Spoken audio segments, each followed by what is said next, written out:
नमस्कार दोस्तों, जय माता दी, जय माँ लक्ष्मी। दोस्तों, जैसा कि आप सभी को पता है कि धनतेरस और दिवाली आने वाला है, लेकिन क्या आपको पता है कि घर के किस जगह पे एक दीपक आप जला दीजिए जिससे आपके ऊपर माता लक्ष्मी बहुत ही प्रसन्न होंगी। जिससे अगर आप एक दीपक उस जगह पे जला देते हैं तो आपके घर में धन दौलत की बरसात होने लगेगी। आप करोड़ों नहीं अरबों के मालिक बन सकते हैं। तो दोस्तों, आइए इस वीडियो में हम दीपक के जलाने के नियम के बारे में बताएंगे और एक दीपक कहाँ पे जलाना है वो भी हम आज के इस वीडियो में आपको बताएंगे। दोस्तों, अभी तक आपने हमारे वीडियो को लाइक नहीं किया तो वीडियो को लाइक कर दीजिए, चैनल पर नया तो चैनल को सब्सक्राइब कर लीजिए, कमेंट बॉक्स में जय माता लक्ष्मी जरूर लिख दीजिए, जिससे माता लक्ष्मी की कृपा आप पर बनी रहेगी, क्योंकि इस समय माता लक्ष्मी का आगमन होने वाला है दिवाली और धनतेरस के समय। तो दोस्तों, कमेंट बॉक्स में जय माता लक्ष्मी जरूर लिख दीजिएगा। दोस्तों, 10 नवंबर शुक्रवार के दिन धनतेरस पड़ रहा है। साक्षात माता लक्ष्मी का इस दिन सभी के घर में आगमन होगा। गलती से भी इस दिन आप अपने घर में जो है उपाय करने से ना चूकिएगा। इस दिन को गलती से भी अपने हाथ से न जाने दीजिएगा। दोस्तों, शुक्रवार की धनतेरस साक्षात माता लक्ष्मी को धरती पर खींच करके लाती है और भक्तों की पीड़ा माता लक्ष्मी को शांत करनी ही पड़ती है। शुक्रवार की धनतेरस अत्यंत दुर्लभ एवं संजोग की वजह से आती है। तो दोस्तों, हम आपको घर में एक गुप्त जगह दीपक जलाने के बारे में बताएंगे, जिसको आप 5 दिन, जो धनतेरस, दीपावली और भैया दूज तक जो है उस जगह पर 5 दिन तक लगातार दीपक को जला लेते हैं तो मान के चलिए साक्षात माँ लक्ष्मी आपके घर में आ जाती हैं। तो दोस्तों, वीडियो के अंत तक बने रहिएगा। अगर आप बीच में चले जाते हैं तो आपको कोई भी जानकारी नहीं प्राप्त होगी, इसलिए वीडियो के अंत तक जरूर बने रहिएगा। सभी बातों को, एक एक बातों को ध्यान से सुनिएगा, एक एक जानकारी को ध्यान से सुनिएगा, तब जाकर आपको लाभ मिलेगा। दोस्तों, आप अगर उस जगह पर 5 दिन तक लगातार दीपक जला देते हैं तो न चाहते हुए भी माता लक्ष्मी को आपके घर पे आना पड़ता है। आपकी कंगाली, आपकी गरीबी, आपके जीवन में चल रही परेशानी एवं कोर्ट कचहरी के मामले अगर चल रहे हैं तो उसे भी दूर करना पड़ता है। दोस्तों, देश के अधिकांश भागों में यम के नाम पर दीपक दान करने का परंपरा चला आ रहा है। तो दोस्तों, दीपावली के 2 दिन पूर्व धनवंतरी के त्रयोदशी काल में मिट्टी का कोरा दीपक लेकर के आते हैं।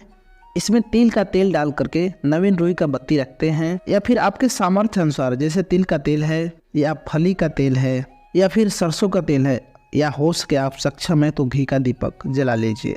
तो आप अपने सामर्थ्य अनुसार दीपक को जलाते हैं। लेकिन आखिर में ये दीपक क्यों जलाया जाता है, इसके पीछे का कारण क्या है, आज हम आपको सारी जानकारियाँ बताएंगे। दोस्तों, वीडियो को बहुत ध्यान से सुनिएगा, तभी जाको आपको सारी जानकारियाँ प्राप्त होंगी। दोस्तों, इस वीडियो में हम आप लोग को सारी जानकारियाँ विस्तार से बताएंगे, क्योंकि दोस्तों हमारा YouTube चैनल का मकसद है जनहित एवं जन कल्याण करना। तो दोस्तों, अगर आप इस वीडियो को पूरा देख लेते हैं तो वास्तव में आपको समझ में आ जाएगा कि हम दीपक वास्तव में क्यों जलाते हैं और हमें दीपक क्यों जलाना चाहिए। और इस वीडियो को देखने के बाद आपको एक एक्स्ट्रा लाभ जरूर मिलेगा कि आपके जन्मों जन्मों की जो गरीबी है, कंगाली है, वह चली जाएगी। दोस्तों, इसके पीछे एक पौराणिक कथा है। दोस्तों, कहते हैं बहुत साल पहले एक हंसराज नाम का राजा था। एक बार वह अपने मित्रों, सैनिकों और अंगरक्षकों के साथ जंगल में शिकार खेलने के लिए गया था। संजोग से राजा सब मित्रों, मंत्रियों और अंगरक्षकों से बिछड़ करके अकेला रह गया। भटकते हुए दूसरे राजा के राज्य में, जिसका नाम था हेमराज के राज्य में वह राजा पहुंच गया। दोस्तों, कथा को बहुत ही ध्यान से सुनिएगा और माता लक्ष्मी के लिए कमेंट बॉक्स में जय माँ लक्ष्मी जरूर लिख दीजिएगा, इससे आपकी मनोकामना जो है पूर्ण होगी। तो दोस्तों, जब हंसराज हेमराज के राज्य में चला जाता है तो हेमराज थके हारे हंसराज का स्वागत करता है और उसी राज हेमराज के यहाँ पुत्र का जन्म हुआ। इस खुशी के अवसर पर हेमराज ने राज्य में सम्मिलित होने के लिए आग्रह के साथ हंसराज को बच्चे के छठे के दिन एक विचित्र घटना हुई। पूजा के समय एक देवी प्रकट हुई और बोली, आज इस शिशु को जो इतनी खुशी मनाई जा रही है, ये अपने विवाह के चौथे दिन मृत्यु को प्राप्त हो जाएगा। इस भविष्यवाणी से सारे राज्य में शोक छा गया। हेमराज और उसके परिजनों पे समझो ऐसा वज्रपात हो गया हो, जैसे कि उनके ऊपर दुख का पहाड़ टूट सा गया। सब के सब मौन रह गए, एकदम चुप रह गए। इस शोक के समय राजा हंसराज ने राजा हेमराज और उसके परिवार को आश्वासन दिलाया और विचलित न होने की आश्वासन दिलाया और बोला कि इस बालक की रक्षा मैं करूंगा और संसार की कोई भी शक्ति इसका बाल बांका नहीं कर सकेगी। इसकी रक्षा स्वयं हमारी जिम्मेदारी है, इसकी रक्षा स्वयं हम करेंगे। उसके बाद हंसराज ने यमुना के किनारे एक भूमिगत किला बनवाया और उसी के अंदर राजकुमार के पालन पोषण की व्यवस्था करवा दिया। इसके अतिरिक्त प्राण रक्षा सुरक्षा के लिए हंसराज ने सूर्यों के ब्राह्मण से अनेक तांत्रिक अनुष्ठान, यज्ञ, मंत्र, जाप आदि की व्यवस्था भी करवा रखी थी। धीरे धीरे राजकुमार युवा हुआ। उसका सुंदरता और तेजवश जो तेज था उसकी चर्चा, उसकी सुंदरता पूरे चारों तरफ जो है फैलने लगा। राजा हंसराज के कहने पर हेमराज ने राजकुमार का विवाह करवा दिया। जिस राजकुमारी से राजकुमार का विवाह हुआ था वह साक्षात लक्ष्मी लगती थी। ऐसे सुंदर वर वधू की जोड़ी जीवन में किसी ने नहीं देखी थी।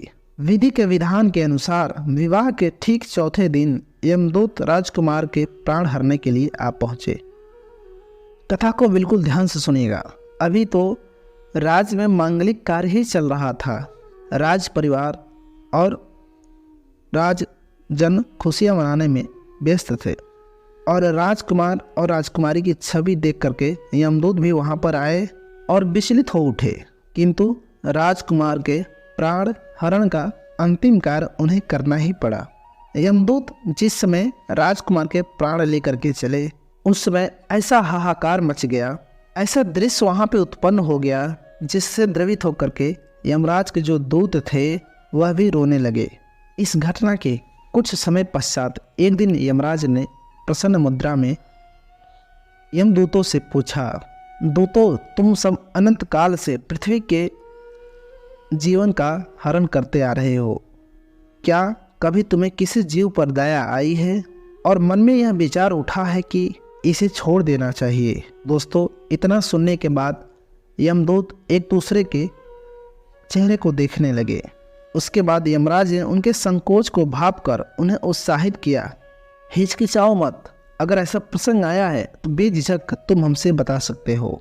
इसके बाद एक दूत ने सिर झुका करके निवेदन किया। यमराज से मृत्यु के देवता यमराज से बोले, ऐसा प्रसंग तो काम ही आता है हे स्वामी, परंतु एक घटना अवश्य हुई है जिसकी स्मृति मुझे आज भी विचलित कर देती है। इतना कहते हुए जो यम के दूत थे उन्होंने हेमराज के पुत्र के प्राण हरण की संपूर्ण जानकारी यमराज को बताया। इस दुखद प्रसंग को सुनने के बाद यमराज भी विचलित हो उठे और इसे लक्ष्य करके ध्यान से सुनिएगा।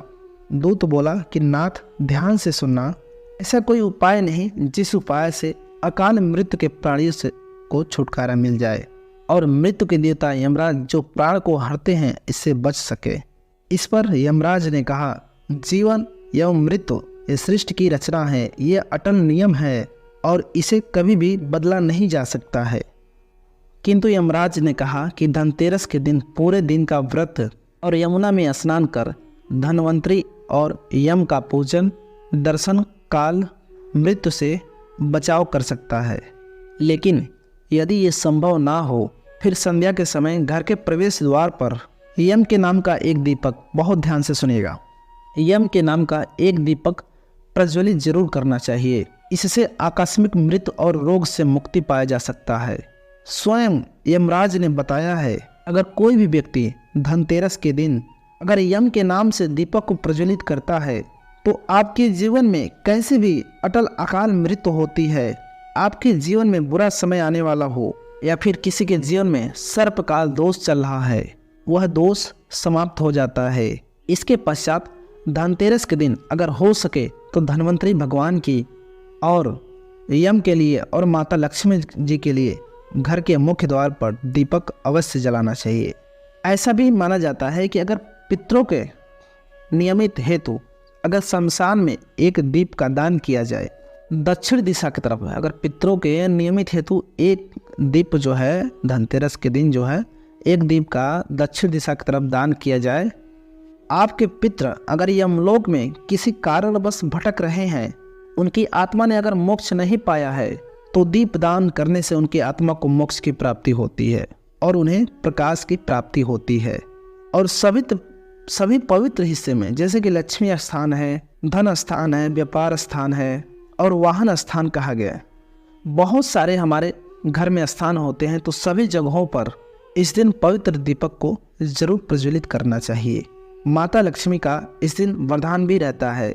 माता लक्ष्मी ने स्वयं कहा है, जिस घर में धनतेरस के दिन, कथा के माध्यम से हम बता रहे हैं, माता लक्ष्मी ने कथा के माध्यम से कहा है कि जिस घर में धनतेरस के दिन अगर 13 दीपक को जलाते हैं, प्रज्वलित करते हैं, तो ऐसे घरों में माता लक्ष्मी को मजबूरन आना पड़ता है। आपके घर में माता लक्ष्मी, जब आप 13 दीपक को प्रज्वलित करते हैं, तो माता लक्ष्मी आपके घर में जरूर आती हैं और आपके ऊपर सदैव कृपा, अपना आशीर्वाद बनाई रहती हैं। आपके घर में कभी भी धन धान की कमी नहीं होने देती हैं। आपके घर में हमेशा धन धान का भंडार भरा रहता है। ऐसा अगर आप दीपक को प्रज्वलित करते हैं, तो पूरे साल, यानी कि जिस साल आप प्रज्वलित कर रहे हैं, तो पूरे साल माता लक्ष्मी आपके घर में सदैव निवास करती हैं। इसलिए आप पूरे साल कभी भी आपके जीवन में कोई भी कष्ट, कोई भी परेशानी नहीं आता है। आप सदैव सुख समृद्धि ऐश्वर्य की प्राप्ति करते हैं। आपके जीवन में सुख समृद्धि ऐश्वर्य भरा रहता है। आपको कभी भी कोई किसी बात की परेशानियां नहीं होती हैं। तो दोस्तों, उम्मीद करते हैं आज की हमारी जानकारी आपको पसंद आई होगी। वीडियो पसंद आया तो वीडियो को लाइक कर दीजिएगा और चैनल पर नए हो तो चैनल को सब्सक्राइब कर दीजिएगा, क्योंकि हम ऐसे ही पूजा पाठ संबंधित वीडियो लाते रहते हैं जो कि सबसे पहले आप तक पहुंच सके। तो दोस्तों, कमेंट बॉक्स में माता लक्ष्मी के लिए, क्योंकि धनतेरस आया है, माता लक्ष्मी के लिए कमेंट बॉक्स में जय माँ लक्ष्मी जरूर लिख दीजिएगा। इससे आपकी सारी मनोकामनाएं पूर्ण होगी। तो दोस्तों, मिलते हैं हम आपसे एक और नई वीडियो के साथ। तब तक के लिए नमस्कार, जय माता दी।